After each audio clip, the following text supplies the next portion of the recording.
This place is super famous, and wealthy folks want to send their kids here. He seized the opportunity and started a coaching center, relying on top-notch teachers, and among many firms, he stood out like lightning as a scholar he knew Anand's medals worth.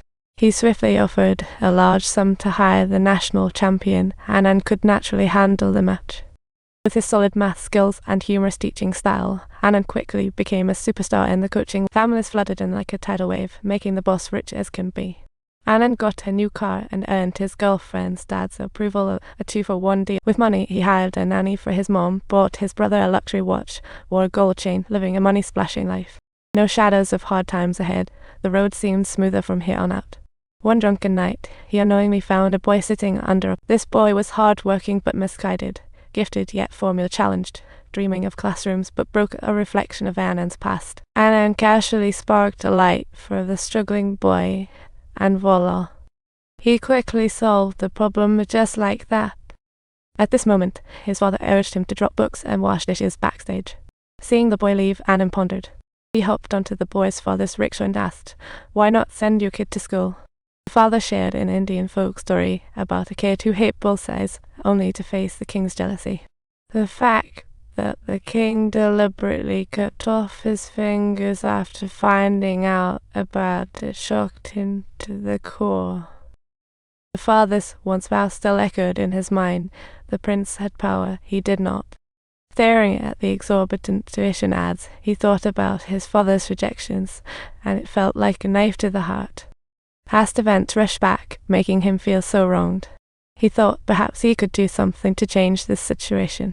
After a night of struggle, he made a big decision to start a free tutoring class for the underprivileged. News exploded nationally, with countless kids from the bottom rushing to sign up, literally risking it all for a chance at fate. There were kids doing all sorts: sewer cleaning, hard labor, juggling, and hopping, all seeking a chance to change fate.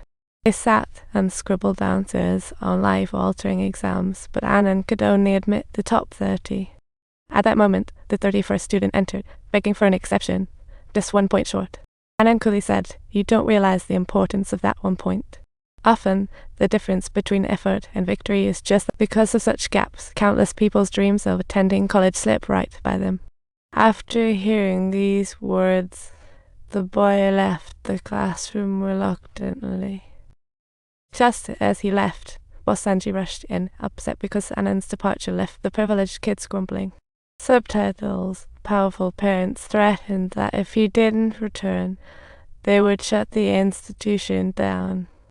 To persuade Anand to return, the boss dropped his guard, but Anand's decision was no whim. To raise funds, he pawned his gold watch, gold chain, the only appliance at home, and even his motorcycle.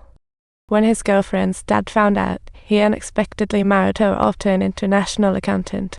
Times L, a Cyrillic letter for 7-1 Umat O not sign I Umat Uacute, equal letter 7-6-3 not sign Umat F letter 3 a circumflex Uacute times 8 tilde F3 Umat until the letter 2BT Cyrillic letter for ABC Umat dot pound. Even that he had chosen this path, he was fully prepared to sacrifice everything for those students who were once just like him. He resolutely rejected Boss Ranjit's plea, and seeing his firm stance, the boss leveled a straightforward threat. "I can make you, and I can break you, and it's the children who will suffer the most." This statement hit hard, and that night, some students packed up, ready to throw in the towel. Anand, furious, questioned, "What are you afraid of?" "Poverty has been killing your happiness since the day you were born," he said. "What else do you have to lose except life? If you don't even dare to try, what dreams do you have left to talk about? This isn't about a lifetime wasted in the gutters. I'm here to fight alongside you." His words completely solidified the students' hearts.